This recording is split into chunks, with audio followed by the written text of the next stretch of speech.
Պարոն Ավետիսյան, ես ենթադրում եմ մենք առաջի անգամ չի որ սրա մասին խոսում ենք,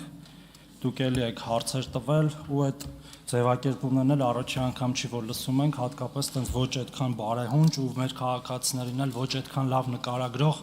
աշխատող աղքատ բառակապակցությունը, որտեղ մենք խրախուսում ենք աշխատանքի միջոցով աղքատությունից դուրս գալը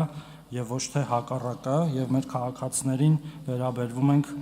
այդպես։ Հիմա ինչ վերաբերում է ձեր բարձրացրած բուն թեմային։ Okay, կա մեր օրենսդրությամբ սահմանված նվազագույն աշխատավարձ, որը 75000 դրամ է, որից այո նաև հաշվարկում են շատ այլ բաներ եւ հիմնականում այն ինչ որ դուք նշեցիք, քաղծառայողների եւ տարբեր այլ պետական ծառայողների աշխատավարձեր։ Դրանից բացի, ըստ էության, այս նվազագույն աշխատավարձը որևէ դեր չունի իրական կյանքում։ Ավելին, մենք բազմիցս նաև ասել ենք եւ նաև կարող եմ հիմա էլ թվեր ասել, օրինակ վերջի վիճակագրության։ Երբ որ մենք տեսնում ենք աշխատատեղերի միգրացիա ցածր վարձատրվող կտորից դեպի բարձր վարձատրվող, այսինքն մենք այդ նվազագույն աշխատավարձը բարձրացնենք, չբարձրացնենք, թողնենք նույնը, միևնույնն է, իրական սեկտորում իրական աշխատավարձերը բարձրանում են։ Այդ թվում մրցակցության շնորհիվ, որտեղ աշխատատեղեր ունեցող գործատուները ուզում են, որ իրենց մոտ գան լավ աշխատողներ, որոնց համար նրանք պատրաստ են տալ ավելի բարձր աշխատավարձ։ Ես օրինակ հենց հիմա կարող եմ ասել, որ 25-26-ի հունվարի համեմատ, 25-26-ի, մենք մինչև 100,000 դրամ ստացող աշխատատեղերի կրճատում ենք ունեցել, ինչի հաշվին, որտեվ 150,000-ից ավելի բարձրում ունեցել ենք ավելացում, մոտ 12,000 աշխատատեղ կրճատվել է մինչև 150,000 կտորում, բայց ոչ թե կրճատվել է, այլ նրանք տեղափոխվել են ավելի բարձր կտորներ, 150,000-ից ավելի բարձր, 500,000-ից ավելի բարձր, ել չեմ ասում դրանից ավելի բարձր է։ Եվ մեր իրական նպատակը այդ պետք է լինի եւ դա է տնտեսության զարգացման միջոցով հասնել նրան, որ իրական աշխատավարձերը բարձրանան եւ որոնք բարձրանում են։ Իդեպ բարձրանում է թե միջին աշխատավարձը,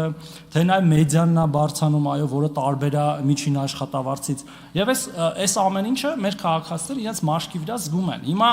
մենք կգնանք այդ 75,000-ը կդարձնենք 85,000 կամ 105,000 կամ չգիտեմ ինչքան, դրանից բացի պետական ծառայողների աշխատավարձի բարձրացումից ուրիշ բան չի փոխվելու իրական կյանքում։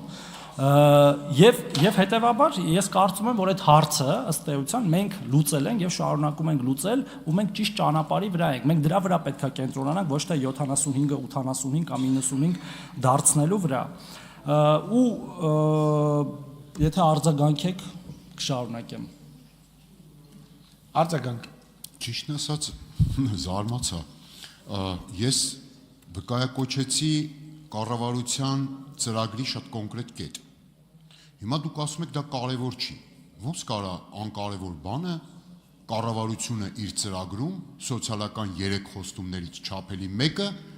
անկարևոր մի բանի մասին է։ Զարմանալի է։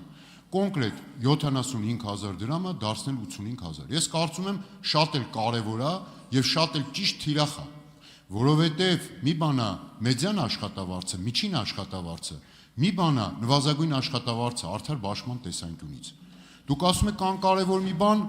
վերանայված եվրոպական սոցիալական խարտիա։ Գիտեք աշխարհի նույնիսկ զարգացած երկրներն են վավերացրել եւ սա շատ հին պատմություն ունի։ Այստեղ հստակ ասում է, որ միջին աշխատավարձը պետք է նվազագույն աշխատավարձը լինի միջինի 40%-ը, պարոն Թորոսյան։ Եվ սա, ասում է, արդար բաշխման տեսանկյունից։